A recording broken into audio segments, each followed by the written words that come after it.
होते हैं या अपने काम में व्यस्त होते हैं, तभी भी एक रूहानी शक्ति आपके हर सांस पर पहरा दे रही होती है। आज की ये साखी केवल एक कहानी नहीं, बल्कि एक सच्ची साखी है। इसे सुनकर आपका मन श्रद्धा से भर जाएगा। ये उस दिन की बात है जब आश्रम में भंडारा था। संगत बहुत अधिक थी। सुबह से ही रौनक लगी हुई थी। दूर दूर से आए श्रद्धालु सत्संग सुन चुके थे और अब लंगर की तैयारी चल रही थी। रसोई में बड़े बड़े भगोनों में प्रसाद बन रहा था। घी की सुगंध चारों ओर फैली रही थी। दूध उबल रहा था, उसमें चीनी और मेवा डाला जा चुका था। सेवादार पूरी श्रद्धा से सेवा में लगे हुए थे। कोई करछी चला रहा था, कोई लकड़ियां सुलगा रहा था, कोई बर्तन साफ कर रहा था। उसी रसोई में एक वृद्ध सेवादार भी था। वे कई वर्षों से यहीं सेवा कर रहा था। उनके चेहरे पर शांति थी और काम में पूरी लगन। वे हर बर्तन को ध्यान से देखता, आंच को भी संभालता और बार बार जांच करता कि सब कुछ ठीक हो। उनके लिए यह सिर्फ खाना नहीं था, यह प्रेम का प्रसाद था। सबको विश्वास था कि सब ठीक चल रहा है। किसी को अंदाजा नहीं था कि एक छिपा हुआ खतरा रसोई में आ चुका है। उसी समय सतगुरु अपने कक्ष में शांत भाव से बैठा था। वे बाहर से शांत था पर भीतर से पूरी तरह जागरूक। अचानक उन्होंने अपने पास खड़े सेवक को बुलाया और कहा, रसोई में जो तीसरा बड़ा बर्तन तैयार हुआ है खाने का, उसका प्रसाद संगत में मत बांटना, उसे अलग रख दो। सेवक ने कारण नहीं पूछा। वे तुरंत रसोई में गया और संदेश दे दिया। रसोई में सब हैरान रह गए। वृद्ध सेवादार ने स्वयं बर्तन को देखा। स्वाद ठीक था, सुगंध ठीक थी, ऊपर से सब कुछ सामान्य लग रहा था। फिर भी गुरु का आदेश सबसे ऊपर था। बर्तन अलग रख दिया गया और दूसरे बर्तन से प्रसाद बांटना शुरू कर दिया गया।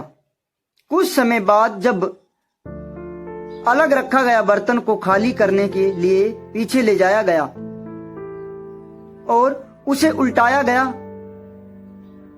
तो सबके होश उड़ गए। गाढ़े मिश्रण के अंदर से एक जला हुआ विषैला सांप बाहर गिर पड़ा। शायद वे लकड़ियों के साथ अनजाने में नीचे आ गया था और किसी के नजर में नहीं आया। गरम प्रसाद में दबकर वे वहीं रह गया था। यह दृश्य देखकर सबके रोंगटे खड़े हो गए। यदि वे प्रसाद बांट दिया जाता तो कितनी बड़ी अनहोनी हो सकती थी। यह सोचकर सबका मन कांप उठा। वृद्ध सेवादार की आंखों में आंसू बहने लगे। वे तुरंत सतगुरु के पास गया और बोला, सतगुरु, मुझसे बहुत बड़ी भूल हो जाती। मैं वहीं था, फिर भी मुझे पता नहीं चला। सतगुरु ने शांत स्वर में कहा, जहाँ सावधानी कम होती है वहाँ गलती हो सकती है, लेकिन जहाँ कृपा होती है वहाँ गलती का बुरा फल नहीं होता। इसमें तुम्हारा दोष नहीं, ये केवल संकेत है कि सेवा के साथ जागरूकता भी जरूरी है। यह सुनकर वृद्ध सेवादार का मन हल्का हो गया। उस दिन के बाद उनकी सेवा और भी सजग हो गई। वे युवाओं से कहता, सेवा केवल हाथों से नहीं, पूरे मन और पूरी चेतना से करना चाहिए। इस घटना के बाद संगत का विश्वास और मजबूत हो गया। सबको अनुभव हुआ कि गुरु की दृष्टि केवल आंखों से नहीं, अंतर दृष्टि से देखती है। जब प्रेम सच्चा होता है तो संकेत शब्दों से पहले ही मिल जाता है।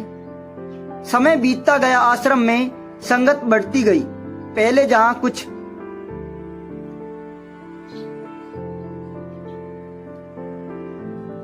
1000 लोग आते थे, अब उससे कई गुना अधिक आने लगे। व्यवस्था को बढ़ाना जरूरी हो गया। एक रात भंडारे के बाद सतगुरु आश्रम के प्रांगण में निकला। एक रात भंडारे के बाद सतगुरु आश्रम के प्रांगण में निकला। उन्होंने देखा कि देर रात तक लोग भोजन की प्रतीक्षा में बैठे हैं। कुछ वृद्ध थककर दीवार से टिके थे, कुछ बच्चे मां की गोद में सो गए। किसी के चेहरे पर शिकायत नहीं थी, पर थकान साफ दिख रही थी। उस रात सतगुरु ने विश्राम नहीं किया। उनके मन में बस एक ही विचार था, संगत को असुविधा क्यों हो गई, संगत को असुविधा क्यों हो। अगले ही दिन उन्होंने प्रबंधकों को बुलाया और कहा, सेवा का अर्थ केवल भोजन देना नहीं है, सेवा का अर्थ है समय पर सुविधा देना। व्यवस्था ऐसी बनाओ कि किसी को प्रतीक्षा न करनी पड़े। फिर रसोई का विस्तार किया गया, नया बर्तन मंगवाए गए, अधिक सेवादार लगाए गए, पंक्तियों की व्यवस्था सुधारी गई। धीरे धीरे सब कुछ सुचारू हो गया। धीरे धीरे सब कुछ सुचारू हो गया। इस साखी में हम 2 बड़ी सीख मिलती हैं। पहले, सेवा में सावधानी जरूरी है। दूसरी, सच्चे गुरु केवल संकट टालता नहीं, हमारी सोच को भी बदल देता है।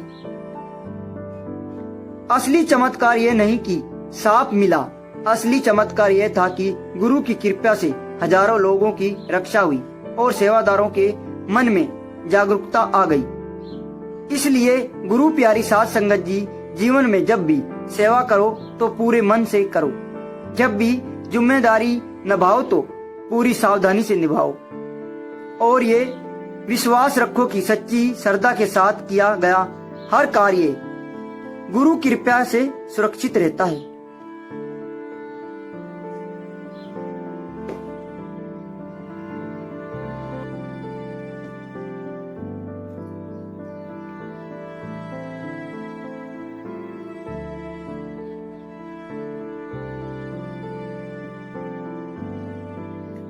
संगत जी, युवक ने कहा, मैं सेवा गुरु की प्रसन्नता के लिए करता हूँ। दूसरे ने कहा, मैं अपनी आध्यात्मिक उन्नति के लिए सेवा करता हूँ। सतगुरु ने शांत स्वर में समझाया, यदि सेवा गुरु की प्रसन्नता के लिए है तो उसमें आपस में आग निकालने की होड़ क्यों, और यदि सेवा आध्यात्मिक उन्नति के लिए है तो उसमें क्रोध और अहंकार क्यों।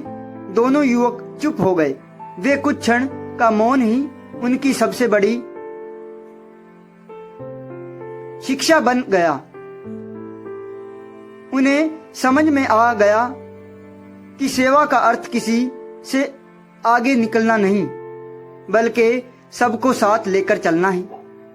उस दिन के बाद दोनों युवक फिर से साथ सेवा में खड़े दिखाई देने लगे। इस बार उनके चेहरे पर पहले से अधिक नम्रता और प्रेम था। इस प्रकार एक दिन एक महिला अपने परिवार की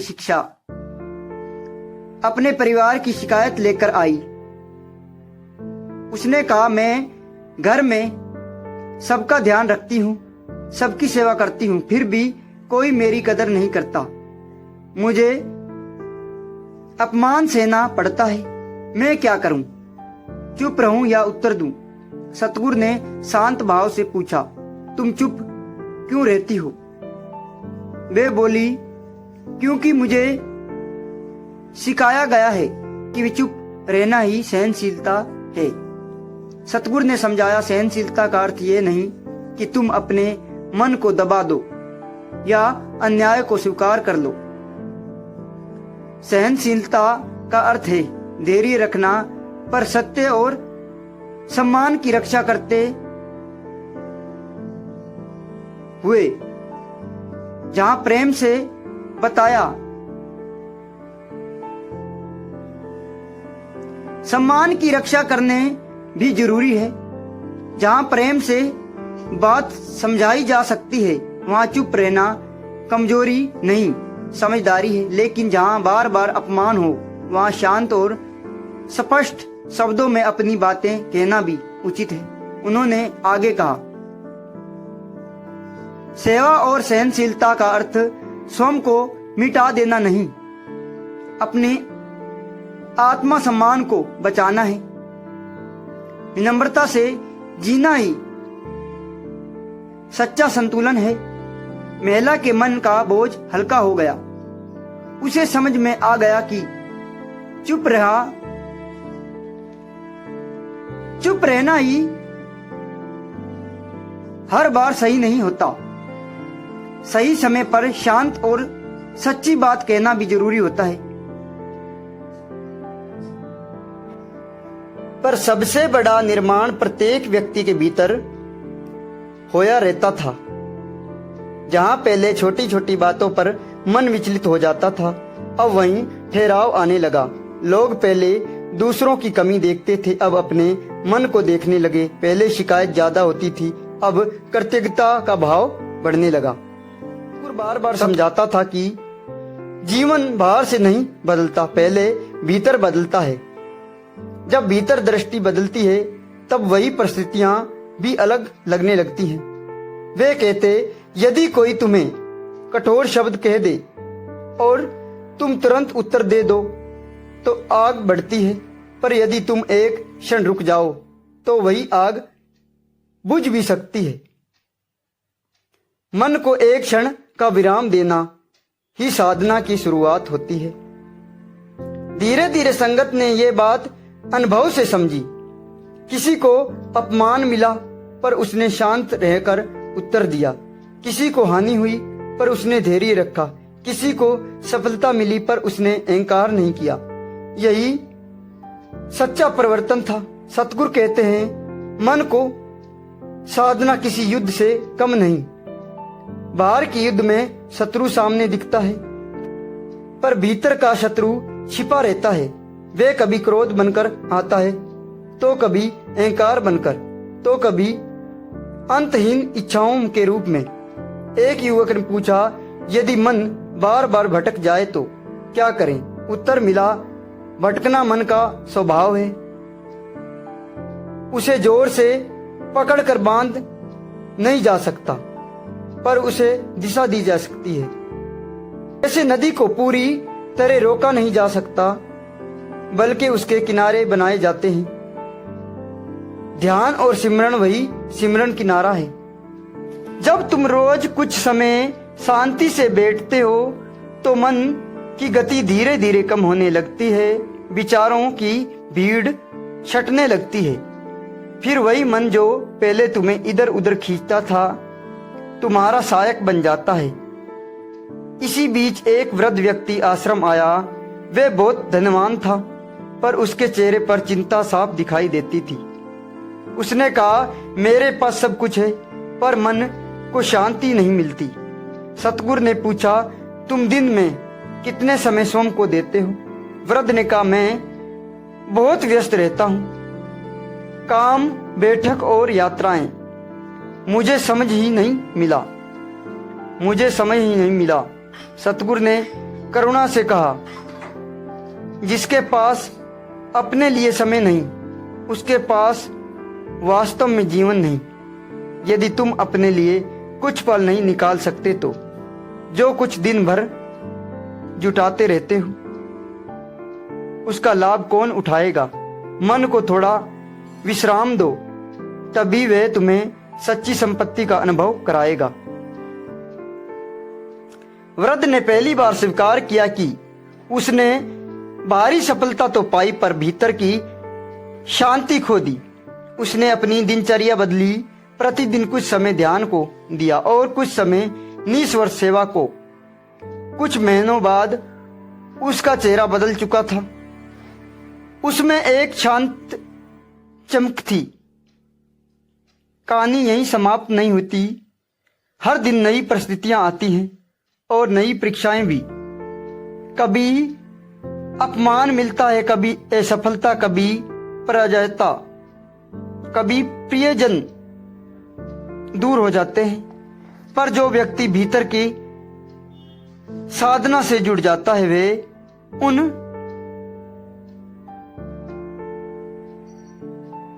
वह इन परिस्थितियों को अलग दृष्टि से देखता है।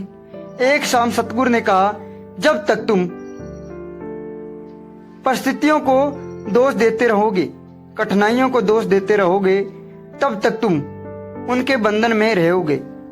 जिस दिन तुम स्वयं से पूछोगे कि मैं इससे क्या सीख सकता हूं, उसी दिन तुम भीतर से स्वतंत्र हो जाओगे। उन्होंने आगे कहा, शांति बाहर से मिलने वाली वस्तु नहीं, यह एक निर्णय है। हर क्षण तुम चुन सकते हो। तुम्हें प्रक्रिया देनी है, संयम रखना है, शिकायत करनी है, ये धन्यवाद कहना है, तुलना करनी है या संतोष में रहना है।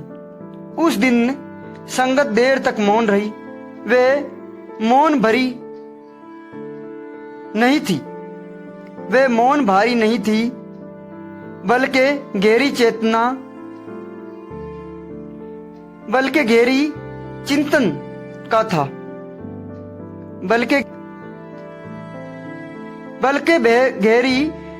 गहरी चिंतन का था। कई लोग अपने जीवन की घटनाओं को याद कर रहे थे। उन्हें समझ आने लगा कि जहां उन्होंने जल्दबाजी में प्रक्रिया दी, वहां अशांति बढ़ी, और जहां ठहर कर सोचा, वहां समाधान मिला।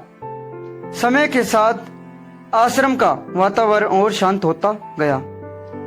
भंडारा होता रहा, सेवा चलती रही, निर्माण कार्य भी होता रहा, पर सबसे बड़ा निर्माण ईंट पत्थर का नहीं था। सबसे बड़ा निर्माण प्रत्येक व्यक्ति के भीतर हो रहा था। मन में धैर्य का निर्माण, वाणी में मधुरता का निर्माण, विचारों में स्पष्टता का निर्माण, और जीवन में संतुलनता का निर्माण। यह सच्चा चमत्कार। बाहरी की घटना क्षणिक होती है, पर भीतर की परिवर्तन स्थायी होती है।